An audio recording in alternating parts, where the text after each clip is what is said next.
Prince Bohemond III, King Louis II of France, and the Byzantine Emperor Michael II all had stutters so pronounced that they were each referred to as the stammerer. So even if you have a stutter, you could be an emperor one day.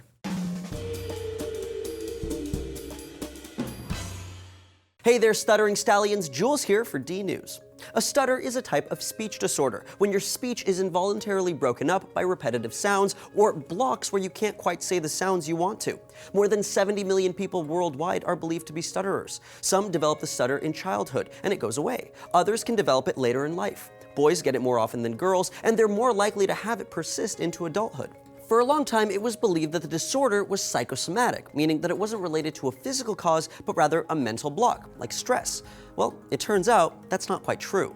A new study published in the medical journal Human Brain Mapping looked at 62 people with and without stutters, focusing on blood flow in an area of the brain called the Broca's area, which is located in the frontal lobe. They found that in people with stutters, there was less blood flow in this region, and blood flow in the brain is related to neural activity. The more severe the stutter, the less blood flow in the Broca. So what's so important about this part of the brain that it causes stuttering? Well, the Broca's area is associated with speech formation alongside another part of the brain called the Wernicke's area in the temporal lobe. They are part of the neural language loop and are both necessary to produce clear and concise speech. The Wernicke's area is the part where you choose which words you want to say and in which order. It's like a behind-the-scenes blueprint or a storyboard for your speech.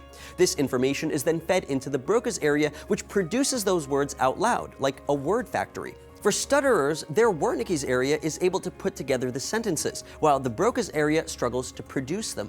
The worst part of this is that in society, people with stutters are often thought to be dumber, simply because they can't get the words out, when in reality, they're no less intelligent or eloquent than their non-stuttering counterparts. Another study recently published in JAMA Psychiatry looked at the brains of 94 stuttering and non-stuttering children and adults. They found that the baseline brain activity, the way neurons fired signals, was different for stutterers in the regions of the brain associated with the regulation of speech production, attention, and emotion. So the root causes of stuttering could be differences in brain circuits and blood flow.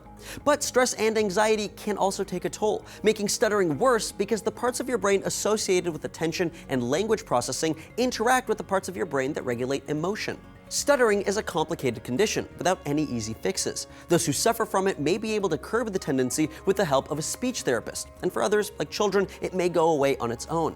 But these new developments certainly help point to the parts of the brain in question and may help scientists develop new solutions. Have you noticed that when you record your voice and hear it back, it always sounds awful? Well, why do we hate the sound of our own voices? You can find out why in this video right here.